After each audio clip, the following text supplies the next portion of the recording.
119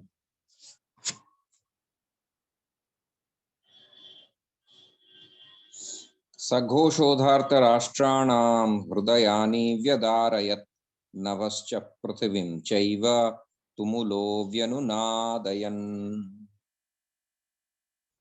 पढ़िए इसको सौम्या सखी। सघोषोधार्तराष्ट्राणां हृदयानि व्यदारयत् नभश्च पृथिवीं चैव तुमुलभ्यनुनादयन्। पदच्छेदः क्रियताम्।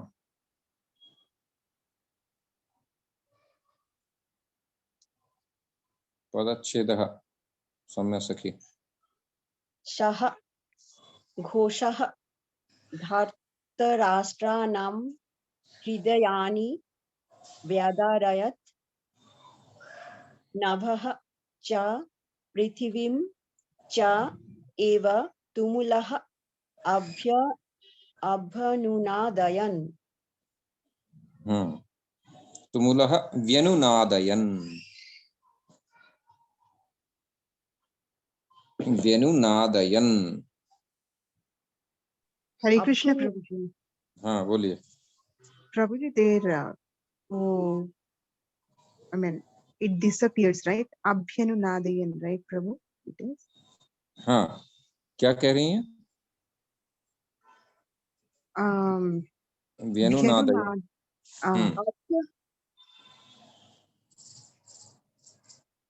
वो अभ्यनुनादयन है ना प्रभु जी? हाँ अभ्यनुनादयन्। हाँ।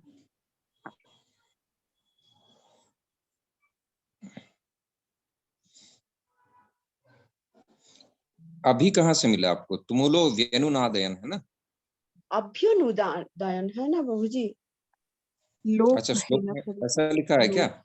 जी जी। ओ तो ठीक है, तो यहाँ प्रिंटिंग अभ्यनु मिस्टेक होगी मेरी किताब में। हाँ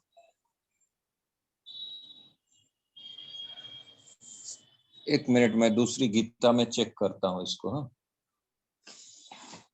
सभी के किताब में अभ्यनुनादयन लिखा है क्या? जी प्रभु जी। लोक हुआ प्रभु जी, वहाँ आकार लोक। वो तो संधि हुआ माता जी। वर्ड हाँ, है अभ्यनुनादयन। हो सकता है, ठीक है। व्यनुनादयन अभ्यनुनादयन both are more or less the same meaning, right? वेणुनादयन तो बांसुरी का आवाज है ना प्रभु जी? ना व्यनुनादयन, व्या वा के साथ यह लगा है। व्यनुनादयन व्यनुनादयत शब्द है। हम लोग का लिखा है अभ्यनुनादयन। ठीक है, तो अभ्यनुनादयन ही मानते हैं हम इसको, क्योंकि ऊपर व्यदारयत है ना। हाँ व्यदारयत है। हाँ तो व्यनुनादयन, व्यनुनादयन व्यदारयत ऐसा होना चाहिए। डीबीटी प्रिंट ठीक पे अभ्यनुनादयन भा भा और या है प्रभु जी। अच्छा हो सकता है, ठीक है। उसके साथ व्यनुनादयन शब्द ही है, उसके साथ अभी लगा दिया। अभी उपसर्ग लगा दिया है, ठीक है। बहुत है रोके। द्री धातु है, उसको णिजंत किया है, णिजंत। धातु नद है ना प्रभु जी? हाँ अभिपूर्वक अनुपूर्वक। हाँ व्यनुनादयन में नद धातु है और विदारयत में द्रि धातु है। अभ्यनुनादयन में भी तो नद धातु है। अभिपूर्वक अभिपूर्वक नद धातु, अभिपूर्वक अनुपूर्वक भी है ना। हाँ अभ्यनुनादयन। अभिपूर्वक अनुपूर्वक नद धातु, ठीक है।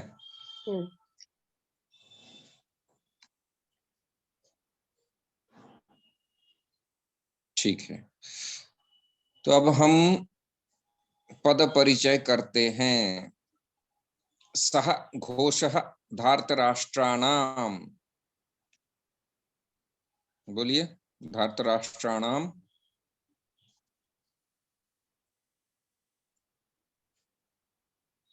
Anyone अकारांत can?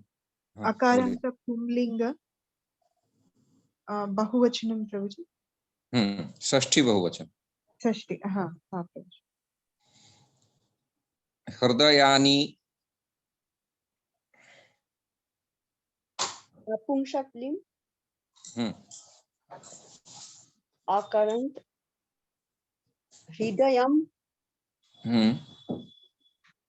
द्वितीय बहुवचन है। द्वितीय बहुवचन, वेरी गुड, क्योंकि यहाँ पे कर्म है। हृदयानि व्यदारयन्। हृदय को वेदर है। ठीक है।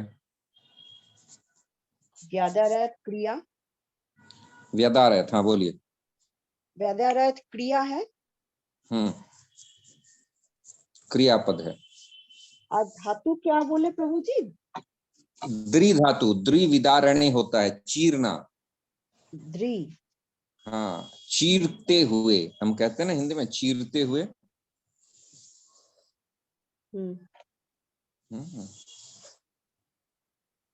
लंग लकार, हाँ, लंग लकार का प्रथम पुरुष एक वचन। हाँ, नभः, ये तो आकारांत पुंलिंग प्रथमा एक वचन। शब्द क्या है? नभ, नहीं, ये नपुंसक लिंग है, नभस शब्द है। नभस,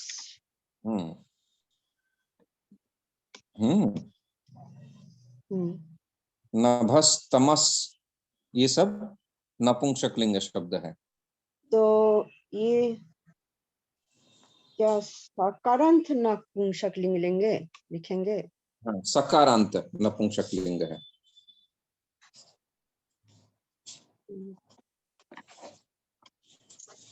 पृथ्वी, ये है द्वितीय एक वचन।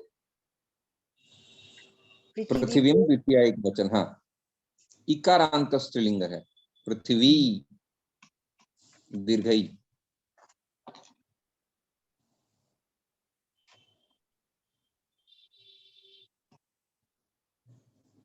ठीक है।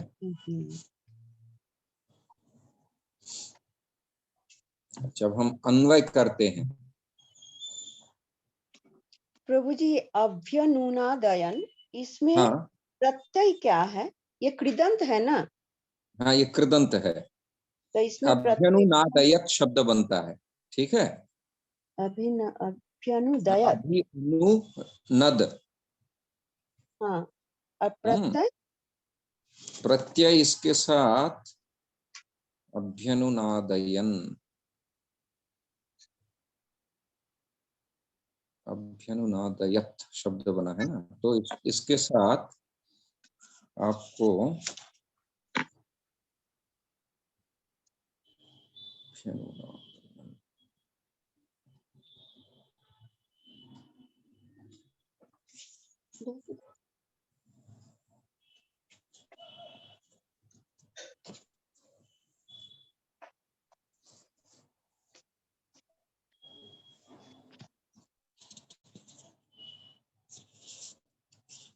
निष्ठा नहीं लगा है इसमें, जो है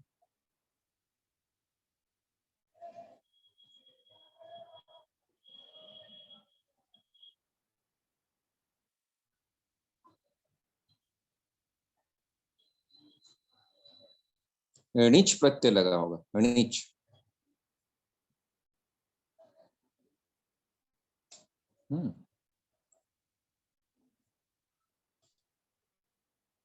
फिर क्षत्रि किया गया है, तो णिच प्रत्यय लगने के बाद शब्द आपका व्युत्पादित होता है अभ्यनुनादयत।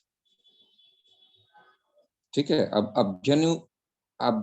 अभ्यनुनादयत शब्द का रूप चलेगा विभक्ति में। तो ये कौन सा रूप है?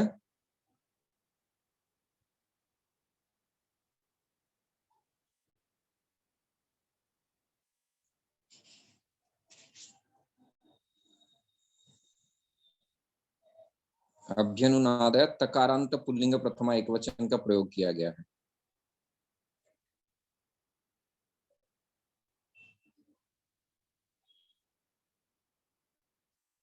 ठीक है। अच्छा, इसका अन्वय देखते हैं।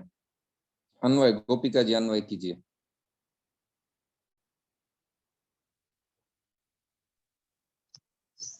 अन्वय सः सः घोषः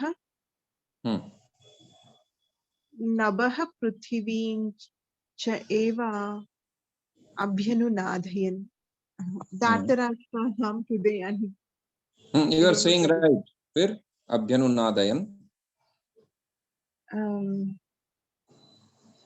धार्तराष्ट्राणां हृदयानि हृदयानि, अभ्यनुनादयन् हृदयानि अभ्यनुनादयन् व्यदारयत्।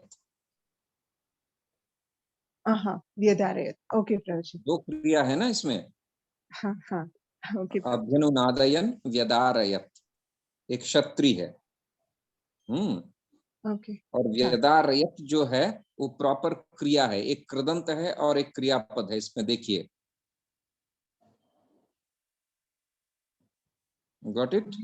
व्यधारयत इज क्रियापद है ना प्रभुजी? हाँ, वो समापी का क्रिया है, वो कंप्लीट क्रिया है। एक मिनट।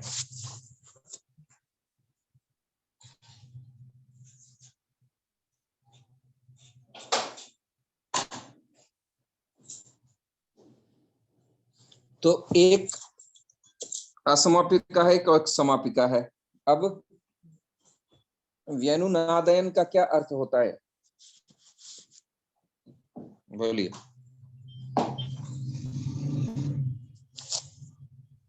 Uproarious ऐसा प्रभुजी? हाँ Is it like very loud voice ऐसा बोलते हैं क्या हाँ प्रभुजी? हाँ। एकोइंग बोल सकते हैं आप, प्रतिध्वनि करते हुए, गूंजते हुए, जिसको हिंदी में कहते हैं, है ना, गूंजते हुए। तो ये गूंजते हुए एक ऐसी क्रिया है। ये इनकम्प्लीट है ना। कृदंत इनकम्प्लीट होता है। तो क्या हुआ, फिर से अन्वय बताइए आप। सः तुमुलः घोषः। राइट। सः तुमुलः घोषः नभः नभः पृथिवी च च एव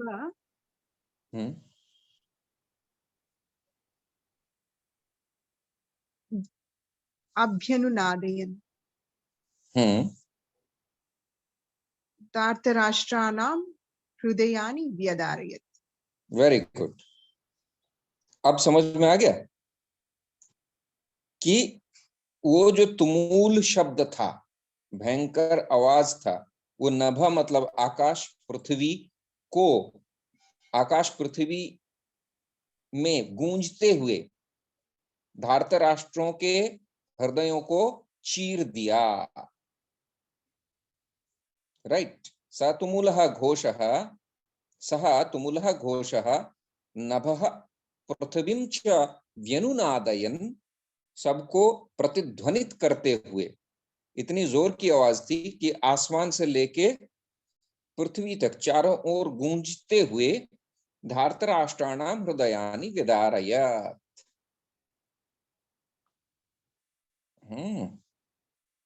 ये धार्तराष्ट्राणाम, धार्तराष्ट्र क्या कैसा शब्द है?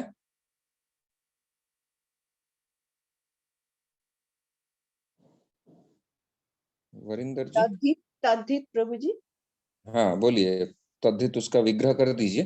धृतराष्ट्रस्य अपत्यानि पुमांसः इति धार्तराष्ट्रः।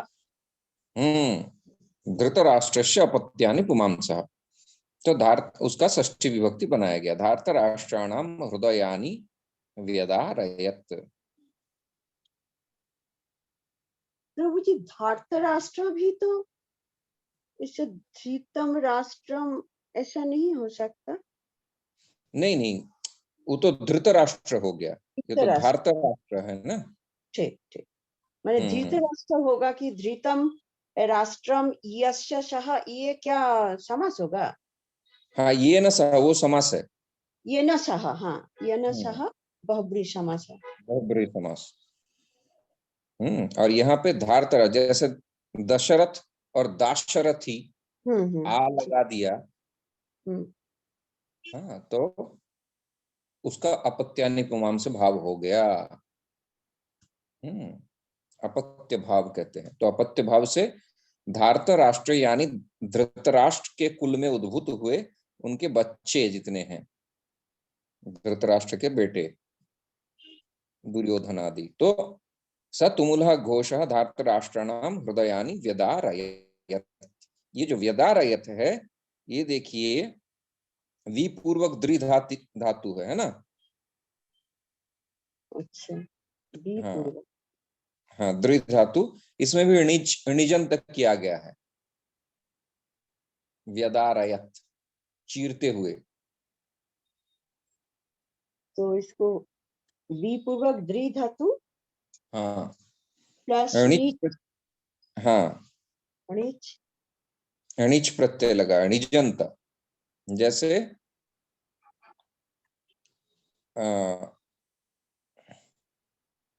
णिजंत अनुप्रेरणा अर्थ में होता है। तो अनुप्रेरित किसको कहा जाता है? अनुप्रेरित व्यक्ति दूसरे को करता है ना।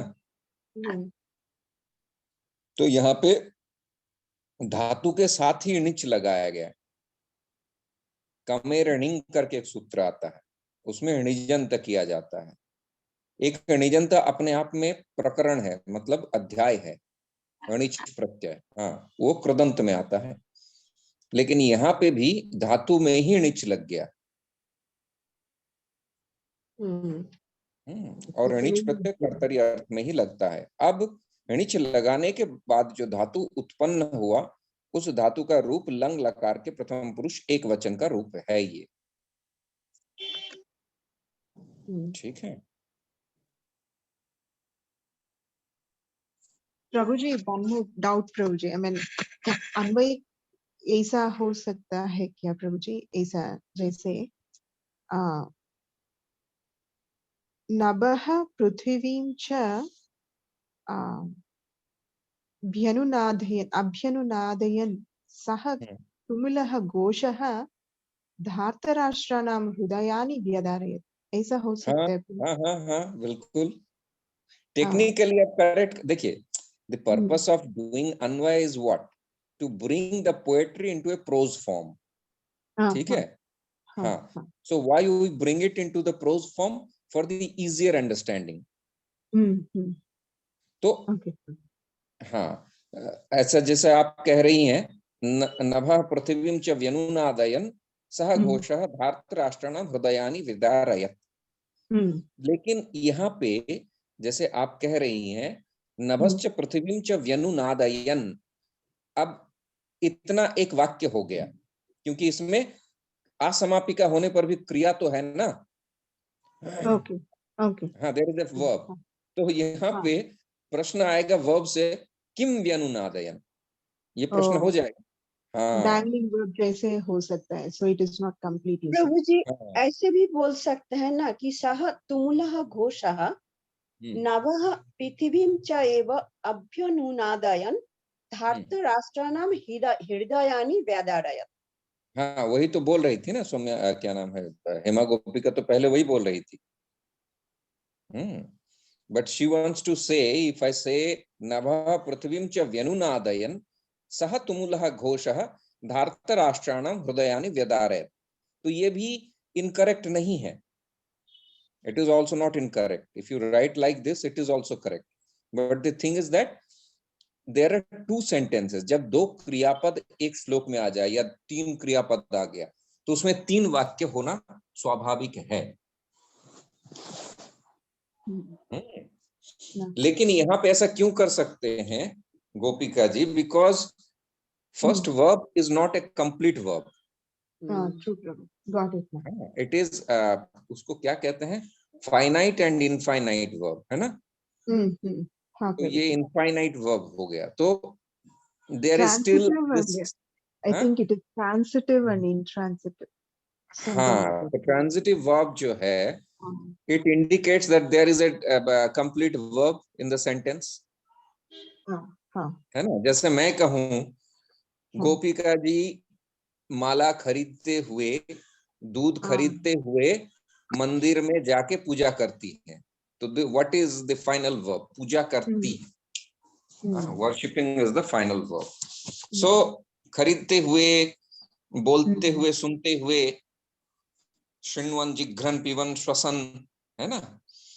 तो ये कंप्लीट नहीं है. उसके बाद क्या, हमारे मन में ये प्रश्न आएगा. तो जब ये इनकम्प्लीट वर्ब हमको ट्रांजिट वर्ब मिल रहा है, तो आप जो करता है उसको आप बीच में भी डाल सकती हैं. Technically it's right. ठीक है, it's a very good question. हाँ, चलिए अब हम देखते हैं, आकांक्षा करते हैं. व्यदारयत, कहा व्यदारयत?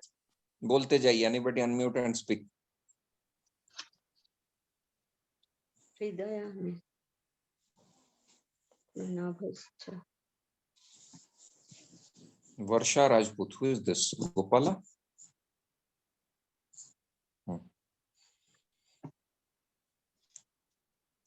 बोली बोली, कहा व्यदारयत? धार्तराष्ट्राणां हृदयानि व्यदारयत् प्रभु. हाँ.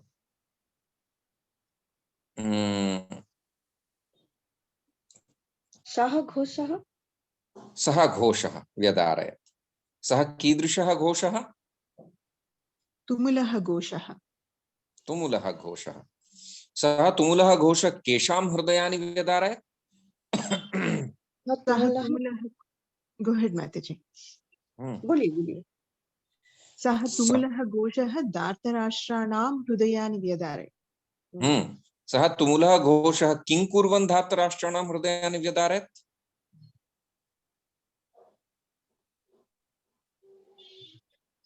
क्या करते हुए?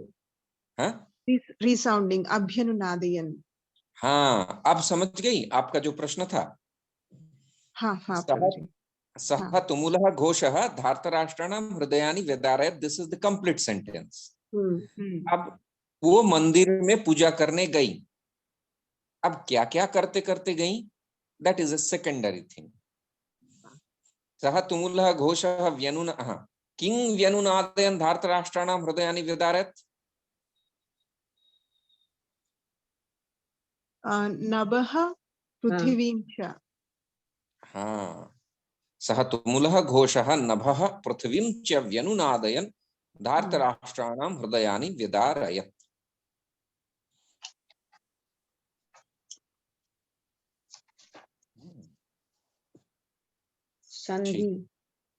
संधि. हाँ, बोलिए. श घोषः, शः जोड़, घोष लोप संधि. घोषः, घोषो धार्तराष्ट्राणाम, यहाँ पे घोषः धार्तराष्ट्राणाम, यहाँ पे विसर्ग संधि. और धार्तराष्ट्राणाम हृदयानि जोड़, इसमें अनुस्वार संधि. धार्तराष्ट्राणाम हृदयानि अनुस्वार संधि, मोनुस्वार करके उसको माँ को अनुस्वार बना दिया गया है. नभश्च. हाँ, नभश्च चुत्वा संधि. और पृथिवीं च, पृथिवीं, ये भी अनुस्वार संधि. अनुस्वार संधि है. पृथ्वीं चैव. चार जड़ एव, ये तो वृद्धि संधि है प्रभु जी. चार जड़ एव चैव. हाँ, वृद्धि संधि. तुमुलः जोड़ अभ्यनुदायन, यहाँ पे तुमुलो हुआ, ये है विसर्ग संधि. और तुमुलो जोड़ अभ्यनुदायन, नुदायन, नुनादयन,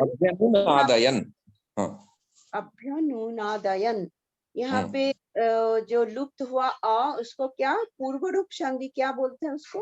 पूर्व रूप संधि. पूर्व रूप संधि. इतना संधि है.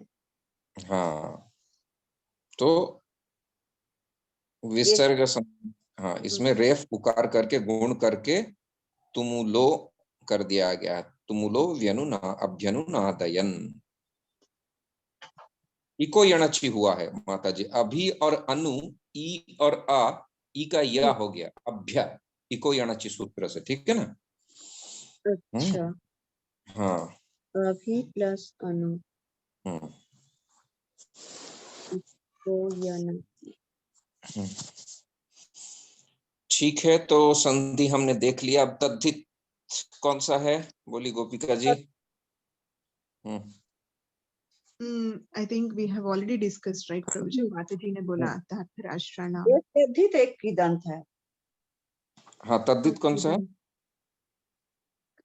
धार्तराष्ट्राणाम तद्धित है प्रभुजी। धृतराष्ट्र के साथ अण अण प्रत्यय लगा है, ठीक है ना। अण प्रत्यय जो होता है अपत्यार्थ में होता है। अपत्य मीन्स व्हाट प्रभुजी? अपत्य मतलब offspring. Okay okay okay.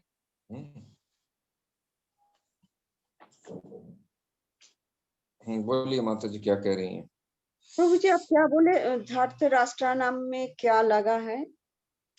Dhritarashtra शब्द के साथ अण प्रत्यय लगा है ना, तभी तो धार्तराष्ट्र शब्द बना। वो है ग्रामेटिकल पार्ट, टेक्निकल पार्ट, ठीक है। और आप जो कह रही हैं धृतराष्ट्र से अपत्यानि पुमांसो, वो विग्रह है। विग्रह भी अन्वय के जैसा ही होता है। विग्रह शब्द का होता है, अन्वय वाक्य का होता है, ठीक है।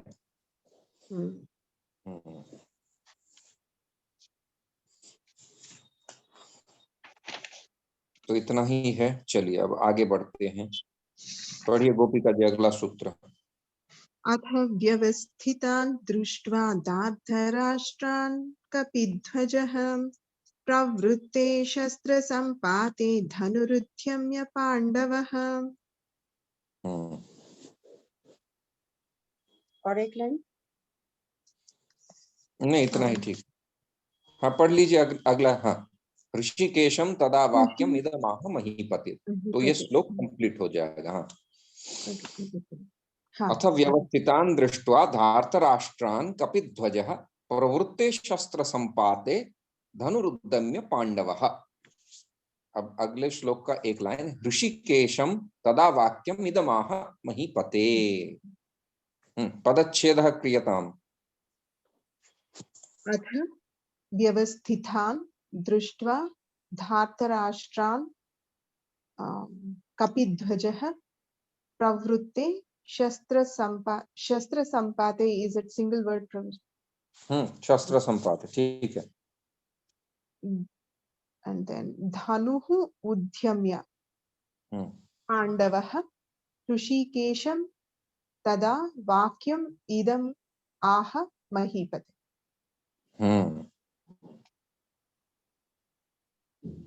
ठीक है। अब हम इसका पद परिचय करते हैं। अथ अभयम व्यवस्थितान्, आकरंत पुल्लिंग द्वितीय बहुवचन। दृष्ट्वा, साहिल बोलो, दृष्ट्वा, जल्दी बोलो।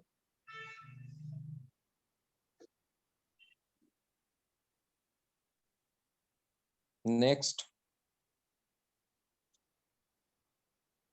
नो आइडिया प्रभु जी।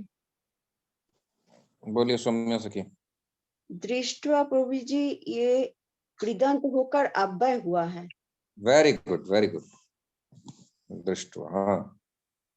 धार्तराष्ट्रान्, सिमिलर टू व्यवस्थितान्। यस, द्वितीय बहुवचन। धार्तराष्ट्र आकरंत पुल्लिंग। अकारांत पुल्लिंग द्वितीय बहुवचन, धार्तराष्ट्रान्। कपिध्वजः, आकरंत पुल्लिंग कपिध्वज शब्द प्रथमा एक वचन। अकारांत पुल्लिंग प्रथमा एक वचन, ठीक है। प्रवृत्ते सप्तमी एक वचन। सप्तमी एक वचन। शस्त्र प्रवृत्त, संपात, हाँ, प्रवृत्त शब्द, ठीक है। शस्त्र संपाते, ये भी सप्तमी एक वचन। धनुः, धनुः उकरंत पुल्लिंग धनु शब्द प्रथमा एक वचन। प्रथमा एक वचन, राइट। धनुष शब्द है, ठीक है ना, धनुष धनुष। मूर्धन्य टकार, हाँ अच्छा, टकारांत नपुंसक लिंग है, जहाँ पे ये सा अंत में आएगा ना, नभस तेजस, धनुष, तो ये नपुंसक लिंग में चला जाएगा, लेकिन उसका रूप बनेगा धनु। ठीक। उद्यम्य, ये प्रथमा एक वचन है प्रभु जी। उद्यम्य जो, हाँ दंत कृदंत भी है। कृदंत है, ये ल्यप हुआ है, ल्यप हुआ है, फिर ये अव्यय बन गया है, ये अव्यय हो गया। अच्छा। हाँ। तो गोपिका जी, मैंने एक बार समझाया था, कृदंत से उत्पन्न शब्द 3 प्रकार के होते हैं, ठीक है, वो कौन कौन से होते हैं? एक संज्ञा शब्द बन सकता है, एक प्रातिपदिक हो सकता हाँ है। वो प्रातिपदिक को ही संज्ञा कह रहे हैं, प्रातिपदिक शब्द बन सकता है। दूसरा अव्यय, अव्यय बन सकता है, और तीसरा समास या कुछ क्रियापद बन सकता है। समास कैसे हो जाएगा? क्रियापद से हाँ, क्रियापद। प्रभु जी, संज्ञा, क्रिया और अव्यय, हाँ 3 प्रकार के शब्द उत्पन्न होते हैं कृदंत से, हाँ, ठीक है ना। तो जैसे गतवान, कृतवान, लब्धवान, दत्तवान, ये क्रिया हो गया, इट्स अ कंप्लीट वर्ब। और मोस्टली जितने वर्ब होते हैं वो ट्रांजिट वर्ब होता है, जैसे हमने अभी देखा व्यनुनादयन, हाँ अभी यहाँ पे आ रहा है दृष्टवा, उक्त्वा, उद्यम्य, तो ट्रांजिट वर्ब होते हैं, लेकिन इसमें भी कुछ कुछ वर्ब हैं जो उसका कोई परिवर्तन नहीं होता। अव्यय हम कहेंगे किसको? अव्यय की परिभाषा जो है क्या है सौम्या सखी? उपसर्ग बोलिए आपने। स्त्रीलिंग में जिसका परिवर्तन नहीं होता है।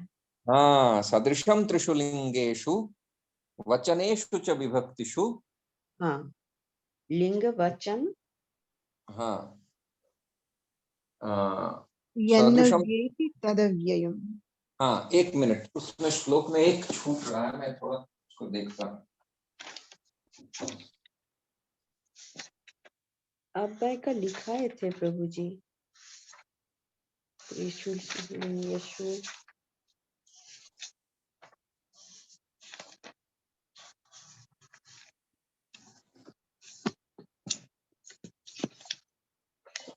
चलो उसको देखूंगा। सदृशम त्रिषु लिंगेषु विभक्तिषु च वचनेषु संख्याकारकेषु यन्नव्येति तदव्ययम्, ठीक है। सदृशं त्रिषु लिंगेषु सर्वासु च विभक्तिषु वचनेषु च सर्वेषु यत् तत् वेति तदव्ययम्। यन्न व्येति, यन्न व्येति, व्येति, ओ व्येति, जैसे अव्यय लिखते हैं ना, ऐसा व्येति हो जाएगा। अच्छा अच्छा अच्छा, जिसका व्यय नहीं होता, which does not deform, ठीक है ना।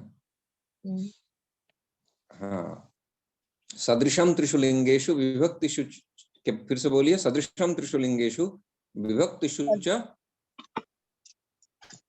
सदृशं त्रिषु लिंगेषु सर्वासु च विभक्तिषु वचनेषु च सर्वेषु यत् तत् वेति यन्न व्येति, ठीक कर लीजिए, यन्न व्येति तदव्ययम्, यन्न वेति तदव्ययम्। हाँ यत् न व्येति तत् अव्ययम्, यन्न व्येति तदव्ययम्, संधि होगी। यत् न, यत् न व्येति, जो परिवर्तन नहीं होता, तत् न वेति तद अव्ययम्। हाँ तत् अव्ययम्, तद शब्द का तत् बनता है ना, हाँ तत् अव्ययम्। अच्छा हो गया। अब तत् का ता का दा हो जाता है, हाँ वो संधि है, तद अव्ययम्। चलिए, तो दृष्ट्वा, उक्त्वा, ल्यवंत, या फिर हाँ ये ये सारे क्या होते हैं, ये एक प्रकार के अव्यय हो जाते हैं। अव्यय हो गए। अब इसका कहीं पे भी कोई परिवर्तन नहीं होगा, ना कि उसका रूप चलेगा। लेकिन ये दृश्य धातु आपको दिख रहा है। हाँ, हाँ, इसमें आपको धातु दिखेगा। तो ये उत्पन्न है, धातु का प्रयोग सिर्फ तिङंत और कृदंत में ही होता है। ये तिङंत तो है नहीं, तो डेफिनेटली कृदंत है। लेकिन इसका रूप का कोई परिवर्तन नहीं होता है। It follows the conditions of the अव्यय, therefore it is an अव्यय। ठीक है। त्वा प्रत्यय प्रभु जी। हाँ, उद्यम्य कौन सा, दृष्ट्वा, त्वा प्रत्यय। हाँ, हाँ, उद्यम पे उत पूर्वक माने उत प्लस यम, ल्यप, ल्यप लगा है। ल्यप प्रत्यय, बीच में तो यम आता है, तो धातु क्या है? उत्पूर्वक। एक यम मिनट। धातु। हाँ, उत जान रहे हैं, ल्यप जान रहे हैं, तो बीच में बचता है यम। यम धातु। हाँ, तो यम धातु होता है प्रभु जी? नहीं, ये जो है उत्पूर्वक यम, यम, हाँ, यम धातु ही है। धातु ही होगा, क्योंकि उत्पूर्वक लिया प्रत्यय मिल गया, धातु ही नहीं मिला। हाँ, यम धातु है इसमें। उद्यम्य, कृदंत। हाँ, ये कृदंत हो गया लेप लगने के बाद। अब उद्यम्य, अब हम इसको, हाँ, उद्यम्य कहीं पे भी लगाएं, किसी भी विभक्ति, किसी भी शब्द के साथ, इसका कोई परिवर्तन नहीं होगा। अतएव ये, हाँ, ये अव्यय बन गया। तो ये पर हम विसर्ग वान क्यों दिए हैं? क्या चीज? विसर्ग यहाँ है ना, उद्यम्य। हाँ सॉरी, हमें भूल लिखा है। ठीक है प्रभु जी, कोई डाउट? हाँ, उद्यम्य, इसमें विसर्ग नहीं आएगा। हाँ ठीक। इसमें विसर्ग नहीं, अव्यय है। पांडव ऋषिकेशम, बोलिए गोपिका जी। ऋषिकेशम, ऋषिकेशम अकारांत पुंलिंगम प्रभु जी। फिर एक वचन, ऋषिकेशम द्वितीय, द्वितीय विभक्ति एक वचन, राइट। ऋषिकेशम सिंपल है। तदा, अव्यय, अव्यय पद है ये। हाँ, ये प्योर अव्यय पद है। यदा, तदा, तथा, यथा, ये सब अव्यय पद है। अभी, अध, वाक्यम। प्रभु जी बोलिए, बोलिए। गोपिका माता जी बोलिए, आप कुछ पूछ रही थी। ये सिमिलर टू ऋषिकेशम माता जी, आई मीन प्रभु जी। ऋषिकेश शब्द है ना। ये वाक्य नहीं हो सकते प्रभु जी। ये क्या वाक्य? वाक्यम, वाक्यम नपुंसकलिंग, नपुंसकलिंग, द्वितीय हाँ, एक वचन। द्वितीय एक वचन। हाँ, ये ऋषिकेशम जो है, ये आपके समास है। हाँ, ये समास है। ऋषिकाणाम षष्ठी तत्पुरुष। हाँ, षष्ठी तत्पुरुष समास है। फिर वो शब्द बना। तो इदम सर्वनाम। हाँ, कृत तद्धित समास, ये तीन ही शब्द बना सकते हैं कि नहीं? 5 वृत्ति है। क्या क्या क्या क्या वृत्ति है सम्यासक की? इतना दिन हो गया। कृत तद्धित समासाश्च सनदानस, इतना दिन हो गया। कृत तद्धित, भूल गया प्रभु जी। गोपिका जी याद है? कृत तद्धित समासाश्च सनदान्त एकशेषः। हाँ, पंचवृत्तयः। हाँ, तो कृत तद्धित समास फिर सन प्रत्ययांत और एकशेषः, ये समास का ही भाग है, एक वन टाइप ऑफ समास विच इज कॉल्ड एकशेषः। ये 5 प्रकार की वृत्तियां होती हैं, यानी ये 5 नए शब्द बनाने में समर्थ है। उनमें से कृत तद्धित समास से ही जो शब्द बनते हैं उनका रूप चलता है और किसी का नहीं चलता, उसका विभक्तियों में प्रयोग किया जाता है। एकशेष और सनद्यांत, ये सब वैसे ही उसका प्रयोग होता है, ये भी नए शब्द बनाते हैं लेकिन इसका विभक्ति में प्रयोग नहीं होता है। जैसे पिपठिषु, ये सनद्यांत है। कौन कौन वाला प्रभु जी? पिपठिषु,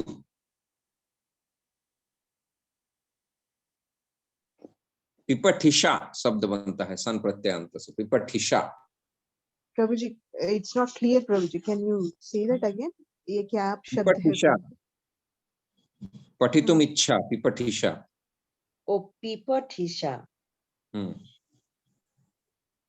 जिज्ञासा, ये सब क्या है? ये सनद्यांत है। अब इसके साथ तुमुन प्रत्यय लगता है। तुमुन प्रत्यय लगने के बाद पिपठिषु, पिपठिषु जब तुमुन प्रत्यय कृदंत का लगता है तब इसका रूप बनेगा। समझ रही हैं? हाँ, जब तुमुन प्रत्यय लगा, तुमुन कृदंत का है, तो पिपठिषा का रूप नहीं चलेगा, लेकिन पिपठिषु मतलब वो व्यक्ति जिसमें पढ़ने की इच्छा है, तो इसका साधु के जैसा रूप चलेगा। अच्छा। हाँ, पिपठिषा वह हो जाएगा बहुवचन में। तो कृदंत का टच मिला तभी वो प्रातिपदिक शब्द बना, अन्यथा वो प्रातिपदिक नहीं था। तो एक दूसरे से इतना ओतप्रोत जुड़ा हुआ है ना, सभी डिपार्टमेंट से जुड़े हुए। तो अभी जो शब्दों का हम एक एक करके विभाजन कर रहे हैं, इससे हमें सार्विक ज्ञान मिल रहा है, पूरे व्याकरण का दर्शन हो रहा है यहाँ पे। ये एक बहुत इम्पोर्टेंट विषय है। चलिए, तो हम आगे बढ़ते हैं। हो गया ऋषिकेशम, हो गया तदा अव्यय। वाक्यम, अकारांत नपुंसक लिंग द्वितीय एकवचन। वाक्यम, ये नपुंसक लिंग ही है। वाक्यम वाक्ये वाक्यानि, वाक्यम वाक्ये वाक्यानि। इदम, सर्वनाम। कौन सा शब्द है? इदम शब्द नपुंसक लिंग। हाँ, मकारांत है, नपुंसक लिंगम। वचन है। इदम इमे इमानी, इदम इमे इमानी, ऐसा रूप चलेगा इसका। आह, आह, ये क्रिया है क्या प्रभु जी? हाँ, ये क्रियापद है। ब्रूई धातु होता है, एक ब्रूई धातु। ब्रूई, दीर्घ उ और ञ होता है, ब्रूई। ञ, चाचा जइया, ब्रूई। फिर ञ का इत हो जाता है, ब्रू रहता है, ब्रू।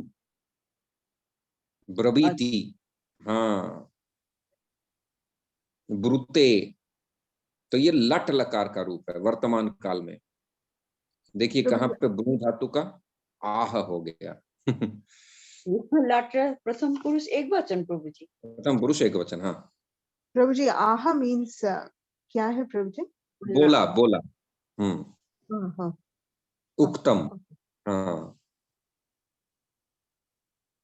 आह का अर्थ सिंपल में हम वदति कर सकते हैं। वद धातु से कहेंगे तो वदति रूप आएगा। Then you will understand.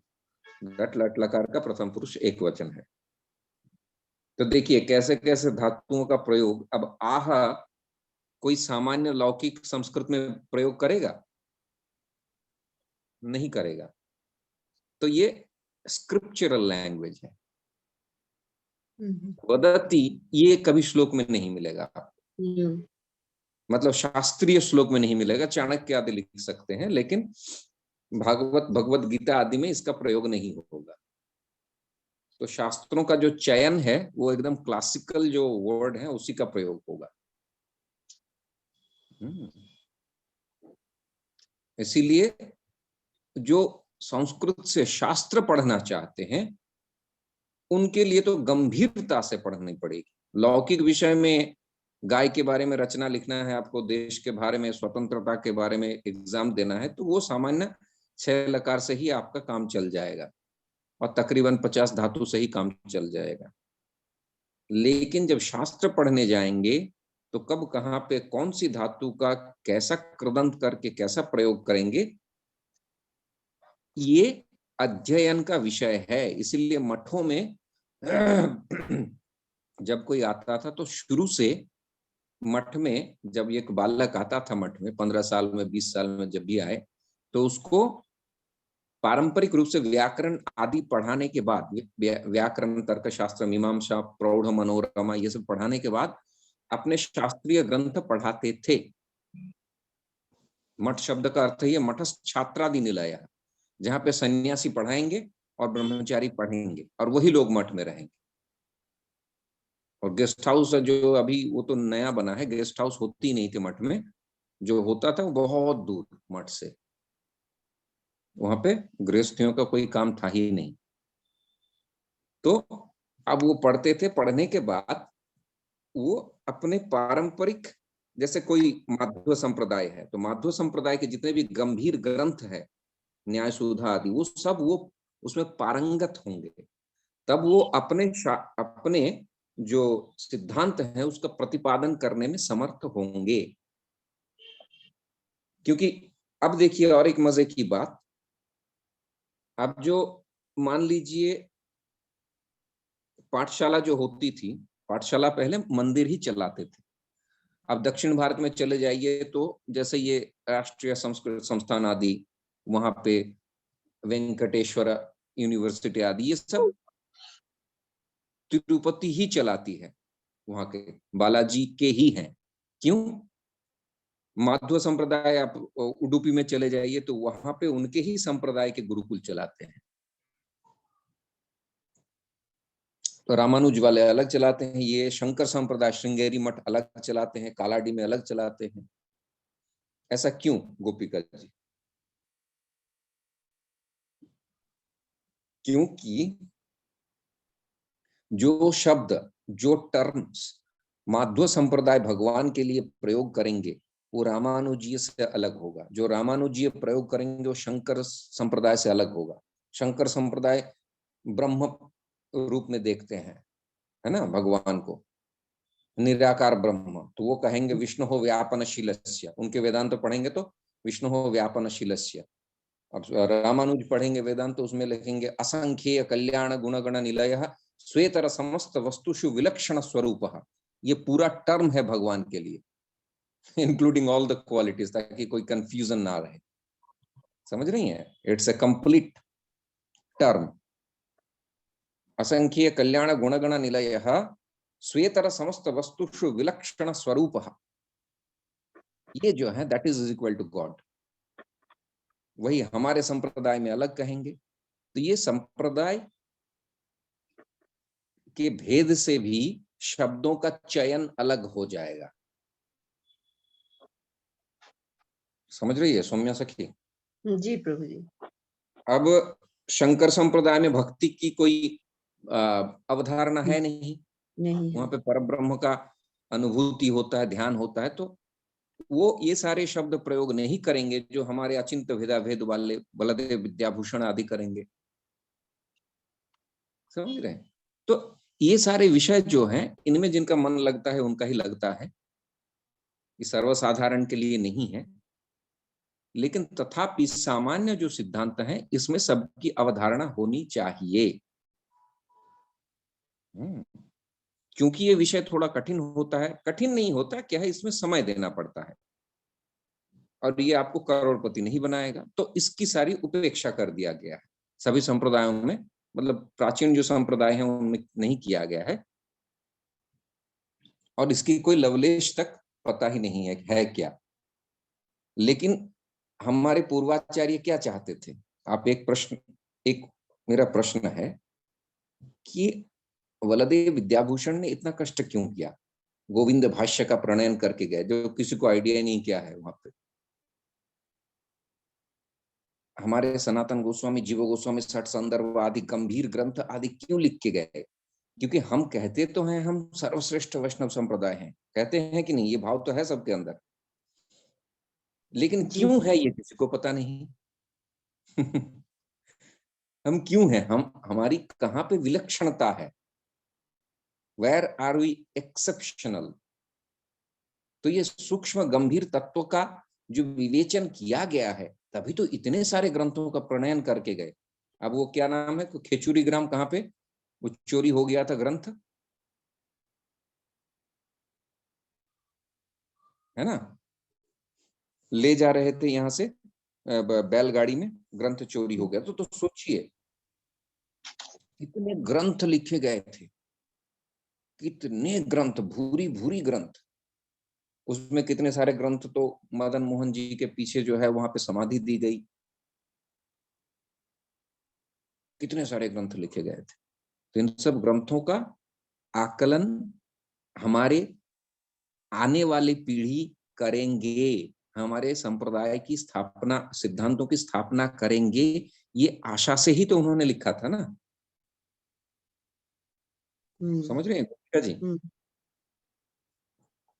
हाँ प्रभु जी, हाँ। मान लीजिए आप एक बहुत बढ़िया घर बनाती हैं और एक गार्डन बनाती हैं और एक बहुत सुंदर घर बनाती हैं, तो आप क्या सोचेंगे आगे चल के कि मेरी बेटी और मेरा बेटा जो है आगे इसको मेंटेन करेगा, मैं जैसे पढ़ा रहा हूँ वो भी पढ़ाएगा, वो आरती करेगा, ये आप अपेक्षा रखते हैं कि नहीं? तो आप you built a standard system in the house and you expect that your offspring or the successors will follow. पहले राजा मंदिर बना के चले जाते थे, फिर राजा के बेटे बेटे उनके बेटे, परंपरा से 500,000 साल से उस मंदिर में पूजा होती रहती है। उसी प्रकार ये ग्रंथ रूपी मंदिर को हमारे गोस्वामी बना के गए हैं। अब उस पे आरती करना, उसका अध्ययन अध्यापन करना हमारा उत्तरदायित्व है। ये मैं शुरू में जब ज्वाइन किया तभी मुझे ये चीज लगा, तभी मैं लगा हुआ। तो इस चीज को समझने की आवश्यकता है कि ये कोई बेकार चीज नहीं है, ये कोई फालतू चीज वो लोग नहीं करके गए, इसकी उपेक्षा करना उचित नहीं है। ठीक है, बोलिए गोपिका जी। We Hello, will finish. Prabhuji. I was just I'm just, saying that it's so wonderful to hear these again from you, Prabhuji. Yes, definitely we have a very great literature, Prabhuji. हाँ, तो इसी के बल पे हम कहते हैं ना कि हम जो हैं श्री ब्रह्म माध्व गौड़ीय संप्रदाय, we feel we are great or not, we feel it। जब हम बाकी संप्रदाय की चर्चा होती है तो हम उपहास करते हैं, अरे ये तो अद्वैतवादी, हम ये ऐसा है। तो कहीं ना कहीं मन में एक सुपीरियर कॉम्प्लेक्शन है सबके मन में, लेकिन क्यों है? ये मेरा प्रश्न है। वो जब तक आप सिद्धांत नहीं पढ़ेंगे तो आप नहीं कह सकते क्यों है, ये जानना जरूरी होता है ना। हम अपने बच्चे को भी अच्छा श्रेष्ठ क्यों कहेंगे? जब वो दूसरे से अच्छा मार्क्स लेके आएगा तभी कहेंगे ना, कि ऐसे ही कह देंगे। वो किसी चीज में अच्छा परफॉर्म कर रहा है तभी हम उसको कहेंगे वाह तुम अच्छे हो। उसी प्रकार हम अपना पीठ थपथपा लेते हैं, लेकिन क्यों थपथपाते हैं? ये शास्त्रों का आलोड़न करना चाहिए। और दूसरी बात, मैं और एक बात बता दूं, जिनके मन में ये वहम है, जैसे नवधा भक्ति के 9 अंग है ना, श्रवण कीर्तन स्मरण वंदना पाद सेवन दास्यरे। तो कोई अगर अध्ययन अध्यापन करता है, शास्त्र ग्रंथों का अध्ययन करता है, तो साक्षात वलदेव विद्याभूषण प्रभु जीव गोस्वामी की सेवा कर रहा है, and that is equivalent to हरिनाम। अगर वो मान लीजिए दिन में 4 घंटा हरिनाम करता है, 2 घंटा अध्ययन करता है, तो वो 2 घंटा 4 घंटे के साथ जोड़ दीजिए, और साक्षात आचार्य सेवा है, परंपरा की सेवा है, संप्रदाय की सेवा है, उसमें भी भगवत प्राप्ति होगी। सुखदेव गोस्वामी क्या कर रहे थे? सिर्फ भागवत ही बांच रहे थे ना। परीक्षित कैसे चले गए गोलोक धाम? केवल श्रवण के बल पे। तो इन 9 अंगों में कोई भी कम ज्यादा नहीं। कोई अगर परिक्रमा कर रहा है दिन भर, तो उसको भगवत धाम नहीं मिलेगा।